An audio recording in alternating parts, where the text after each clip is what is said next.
Tayo po ay magpasalamat at magpuri sa ating Panginoon. Siya po ang nag-anyaya sa atin para maging isang sambayanang sumasamba, nakikinig sa salita ng Diyos at naghahanda para sa Kanyang pagdating.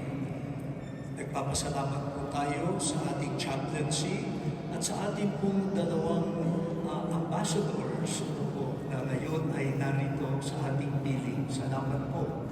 At salamat po sa inyo. Pero inyo kaya pala ng mga Pilipino na halos punuin ang Basilica ng San Pedro. Alam ko, meron pang ibang wala dito. Sakali, baka talagang umaapaw. Ngayon po ay ikatlong linggo ng Adbyento. At ang linggong ito ay kalagitnaan na ng panahon ng paghahanda dahil nalalapit na ang pagsilang ng Panginoon. Ang tawag po sa linggong ito ay Gaudete Sunday, linggo ng pagiging magalak. Magalak kayo.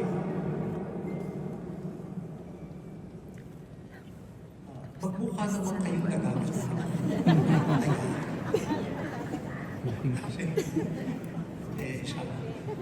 Sabi, Gaudete Sunday, linggo ng kagalakan.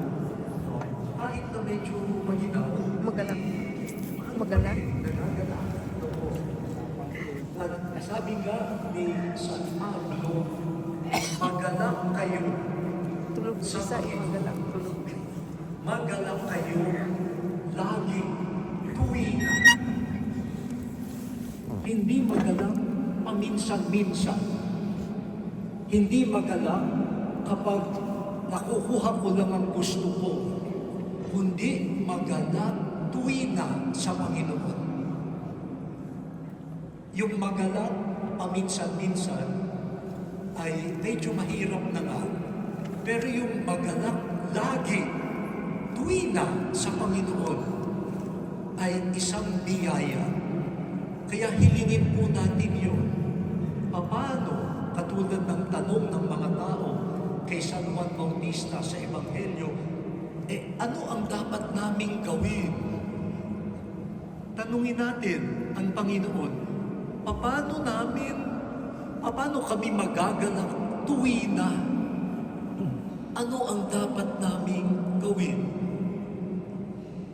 Magpaakay po tayo sa ating mga pagbasa. Una po, mula sa aklat ni Propeta Sophonias, sinasabi po na umawit tayo ng malakas, umawit ng may kagalakan. Dahil nasa piling ninyo ang Panginoong inyong Diyos. Yun ang dahilan ng kagalakan. Hindi kayo iniiwan ng Diyos. Sa halip, inaalis niya ang inyong kasalanan. Kayo ay pinanunumbalik niya. Huwag kayong matakot. Huwag kayong panghinaan ng loob. Nasa piling niyo ang Diyos. At ito po ang sabi pa, makikigalak siya sa inyong katuwaan. Ang Diyos ay nagagalak sa atin. Ang Diyos mismo ang nagagalak kapag nakikita niya ang kanyang bayan na umuunlad, nagbabagong loob. Ang Diyos ang unang nagagalak sa atin. Kaya yun ang dahilan kung bakit din tayo pwedeng magalak sa Kanya at magalak sa isa't isa. Ito po yung unang aral sa atin. Ako minsan po kasi, hindi tayo nagagalak sa sarili natin. Hindi natin nararamdaman na ang Diyos ay nagagalak sa atin. Puro tayo reklamo sa sarili natin. Samantalang ang Diyos ay tuwang-tuwa sa atin, tayo naman lungkot na lungkot sa sarili natin. Pagkagising sa umaga, pagtingin sa salamin, bakit ba ang aking ilong ay ganito? Natutuwa ang Diyos sa ilong mo, bakit ikaw ay hindi? Bakit ba ang aking labi ay ganito? Tuwang-tuwa ang Diyos sa labi mo.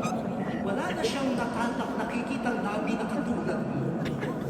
Ikaw naman yung reklamo ng reklamo.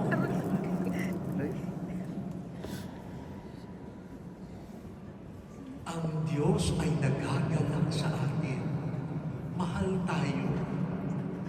Kaya ba nating mahalin ang sarili at ang bawat isa sa pamamaraan ng kagalakan ng Diyos sa atin?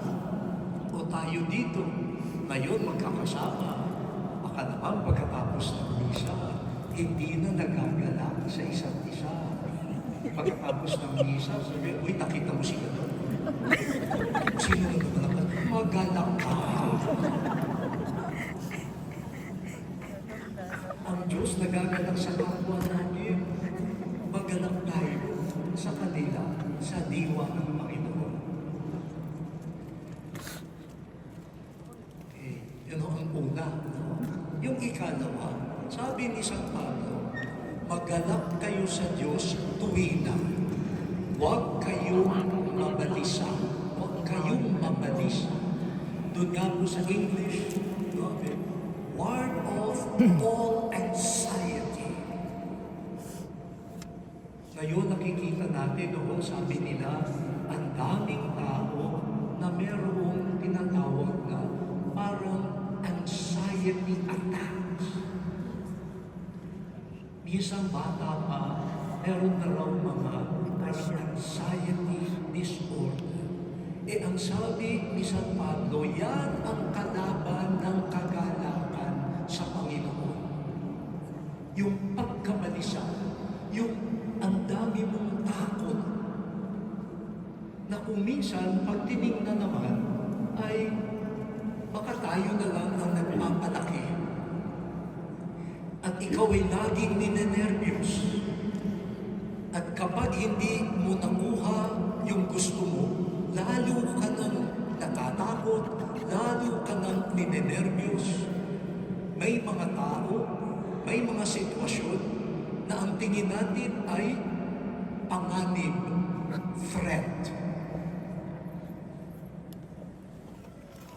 Tingnan natin po baka tayo ay ganoon, laging balisa, laging takot, laging ninenervyos, laging parang susunggaban. Baka ngayon nga sa loob ngayon na simbahan, may iba sa inyo, hawak ng hawak na, dyan pa ba ang aking cellphone? Baka yung katabi ko ay hindi ko alam. Nandiyan pa ba ang aking pitaka? Yun nga, ang iba o, ginawa nga. Hindi nga. Nandiyan pa ba ang asawa ko? Akala ko ay nagsisimba. Ito bang katabi ko? Sino ba ito? Saan ba galing ito? Wala. Ang nakikita natin puro katatakutan. Parang kahit ang liwanag ang naririnig natin, gabi ng gabi. Anxiety. Papasok ka pala dyan, ako baka may mangyaring ganito, baka may mangyaring ganyan. Ano ang sabi ni San Pablo? Paano natin haharapin yun? Paano maaalis itong pagkabalisa? Sabi niya, manalangin. Ilapit sa Panginoon ang iyong pangangailangan. Ibig sabihin, tiwala. Pinangako na ni Sophonias na propeta, kapiling niyo ang Diyos. Ngayon, magtiwala sa pamamagitan ng panalangin. Kung meron kang pangangailangan, umasa ka na merong Panginoon. At hindi lamang manalangin para ilapit ang pangangailangan, kundi magpasalamat. present to the Lord prayers and petitions with thanksgiving. Eh sino ba ang magpapasalamat? Yung nakakakita lang ng biyaya. Pero kung hindi ka nakakakita ng biyaya, wala kang pasasalamatan. Wala kang ipagpapasalamat. Pag wala kang nakikitang biyaya o maganda, ang gagawin mo lang, magreklamo, tumangis, at lalalim ang pagkabalisa. Panalangin may pagtiwala at pasasalamat. So ito yung ikalawa, at tignan natin, pinatatawa ko kayo, pero alam ko, araw-araw marami tayong anxieties. Hindi lamang yung concern, kundi yung anxieties, yung worries, na kahit na pwede namang harapin ay napapalaki natin hanggang tayo ay kinakain na nitong pagkabalisa. Manalangin ng may pasasalamat. At ang ikatlo po, sa Ebanghelyo, sinabi ni San Juan Bautista, ano ang dapat gawin ng mga tao na ibig magbagong loob sa pagdating ng Mesiyas? Una, sabi niya, kung meron kang 2 baro, bigyan mo ng isa ang walang baro. At yung may pagkain ka, bigyan mo yung walang pagkain. At sa mga namumulekta ng buwis, sabi niya, huwag kayong sisingil ng higit pa sa dapat. Ibig sabihin, huwag kang mandaraya. At sa mga sundalo na nung panahon na yun ay pinipilit na maglingkod, sabi ay, huwag kang gagawa ng mga maling akusa. Mga nag-iimbento ka ng aakusahan mo. At maging masiyahan ka sa iyong tinatanggap na sahod. Mga kapatid, tingnan ninyo, itong tatlong sinabi ni San Juan Bautista ay ang kabaligtaran ng anxiety. Ang taong laging takot, baka ako magutom, baka ako ginawin, hindi niya na nakikita ang kapwa na nangangailangan. Sa sobrang takot niya, aasikasuhin lang niya ang kanyang sarili. Lagi na lamang self-defense. Lagi na lang survival. Wala nang charity. Kaya sabi, kung 2 naman ang iyong baro, makontento ka, huwag kang matakot. Kailangan mo siguro 5. 5. Baka masira yung isa, kailangan ko 6. Baka nakawin yung isa, kailangan ko 10. Wala na akong paglagyan, magpapagawa ako ng bagong tukador. Yung anxiety mo, dagdag. Hindi ka na tuloy makapag-charity. Anxiety prevents charity. At yung iba na takot na ang pera nila ay liliit, anong gagawin? Mandaraya. Huwag kang matakot. 100 na lang ang pera ko. Ay, di may 100 ka. Mandaraya ka para maging 200 yan.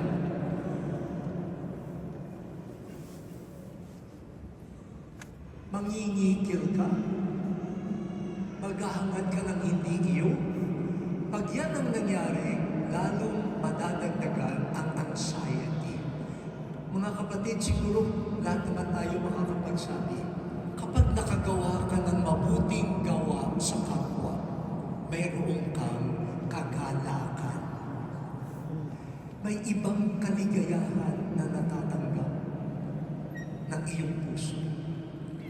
Kapag pwede ka namang mandaya, pero pinili mo ang tuwid na pamamaraan, hindi ka nga kumita, pero masaya ka. Malinis at mapayapa ang iyong konsyensya.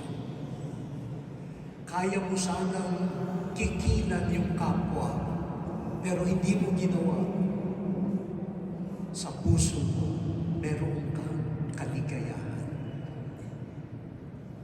Rejoice in the Lord always.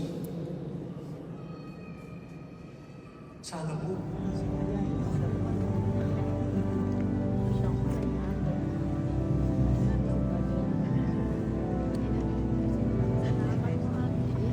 Pasko sa iyo, Net. Hindi naman yung kasasama.